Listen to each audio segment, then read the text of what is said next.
वो दोनों कुलों को तारने वाली पुत्री पवित्र किए कुल दो। इसलिए बेटी हो ना तो कभी दुखी मत होना। अगर बेटी का स्वागत रोकर करोगे, धोकर करोगे, उदास होकर करोगे तो आपके घर में कुलक्षणी बन के आए।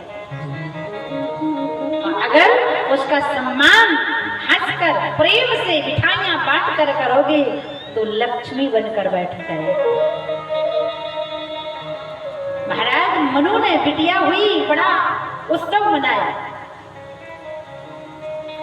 बड़ा उत्सव मनाया, मिठाइयां बांटी।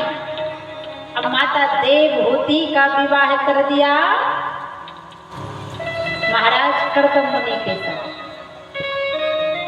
अच्छा एक बात बताओ, जब विवाह होता है ना और बहू पहली बार ससुराल आती है तो सबसे ज्यादा प्रेम से बहू को देखने वाली कौन होती है? कौन देखती है सबसे पहले बहू को प्रेम से? सास। इसके बाद फिर तेल में से देखने लगती है, बोलो राधे राधे। यहाँ की बात नहीं है।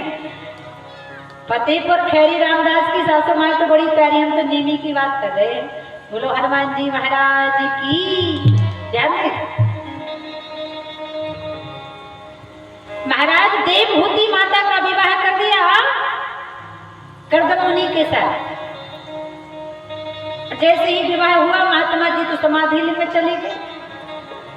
धन्य माता देवहूति को बगैर किसी स्वार्थ के, बगैर किसी सेवा भाव को लिए, और माता देवहूति ने अपने पति की सेवा की 10,000 वर्ष तक। 10,000 वर्ष के बाद जब महाराज कर्दम के नेत्र खुले तो देखा मेरी पत्नी मेरे चरणों के पास पड़ी है, न खाई है न पी है, जर्जर शरीर हो गया, तो मेरी सेवा कर रही है। कहा मांगो देवी क्या चाहिए, मैं तुम्हारी सेवा से प्रसन्न हूँ। माता देवहूति बोली, हे स्वामी, एक विवाहित स्त्री की क्या कामना होती है बताओ जरा। एक विवाहित स्त्री की यही कामना होती है कि जब वह नारी बन जाती है तो उसे लगता है मैं महतारी भी बन जाऊं, मुझे औलाद की इच्छा है। ठीक है, औलाद होगी, मैं फिर जंगल चला जाऊंगा तपस्या करने। बोले ठीक है चले जाना स्वामी। अब सुंदर कामक विमान में बैठकर महात्मा जी ने विहार किया, एक बेटी हो गई। महात्मा जी बोले अब हम जा रहे हैं, तुम घर में रहना बिटिया के साथ। बोले अरे बाबा पाँव पकड़ लिए, ना जाओ, ये बेटी है, बेटी तो पराया धन है, एक दिन अपने घर चली जाएगी मैं अकेली। देखो लगता है बेटियों का कोई घर ही नहीं होता। माँ बाप कहते हैं ये पराया धन है, ससुराल वाले कहते हैं ये तो पराए घर से आई है।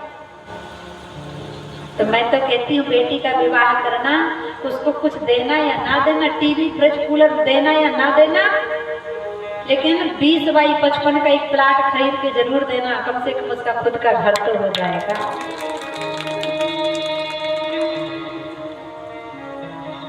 एक खेत ही नाम करवा देना, बेटे को दे देना सब कुछ, बेटी को एक खेत ही दे देना, वो भी तो आपकी औलाद है महाराज। अच्छा ध्यान दें। आज महाराज कर्दम से माता बोली ये तो पराए घर की बिटिया है, चली जाएगी ब्याह के, मैं अकेली रह जाऊंगी। ऐसा करते करते महाराज कर्दम की 9 कन्याएं हो गई और 10वें संतान के रूप में साक्षात कपिल देव मुनि का आगमन हुआ। बोलिए श्री कपिल देव भगवान की। महाराज कर्दम ने अपनी 9 कन्याओं का विवाह ब्रह्मा जी के मानस पुत्रों से कर दिया। कला का विवाह कर दिया मारीच से, अनसुईया का विवाह कर दिया अत्रि ऋषि से, अरुंधति का विवाह कर दिया वशिष्ठ ऋषि से, हविर्भू का विवाह कर दिया पुलस्त ऋषि से, क्रिया का विवाह कर दिया क्रतु ऋषि से, शांति का विवाह कर दिया अथर्व ऋषि से, और ख्याति का विवाह कर दिया भृगु ऋषि से। 9 कन्याओं को ब्याह दिया। नारद जी तो घूम रहे थे तो ब्याह नहीं हुआ, घूमते ही रह गए। बोलो जैसे आए। अब कपिल देव मुनि से माता देवहूति कहती है बेटा, हे पुत्र, सब कुछ हो रहा है लेकिन मेरा मन भगवान में नहीं लग रहा है। बड़ा सुंदर उपदेश कपिल मुनि ने अपनी माता को दिया। माँ, अगर खूब प्रयास करने के बाद भी हमारा मन भगवान में अगर नहीं लग रहा है तो हमें अपने मन को उनके पीछे लगा देना चाहिए जिनका मन पहले से भगवान में लगा हुआ है। और पहले से मन किसका लगा है? महात्माओं का।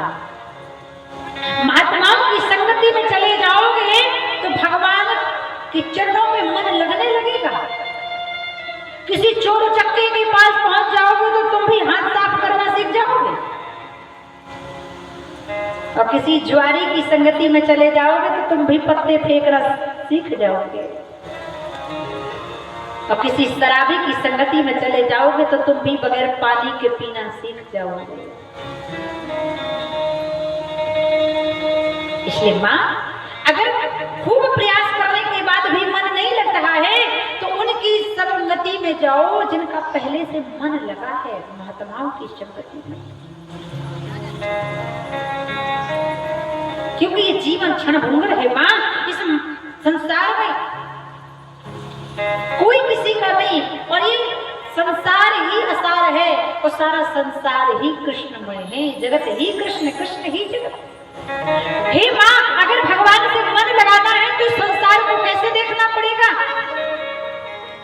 बोले सारे संसार को अपना मानना पड़ेगा। जैसे हमारा ये शरीर है, इसको हम अपना मानते हैं कि नहीं मानते? ठीक है, इस शरीर को हम अपना मानते हैं। लेकिन कभी कभी ये दांत हमारी जीभ को काट देते हैं, जानते हैं? है ना? 2-4 दिन तक हम भोजन भी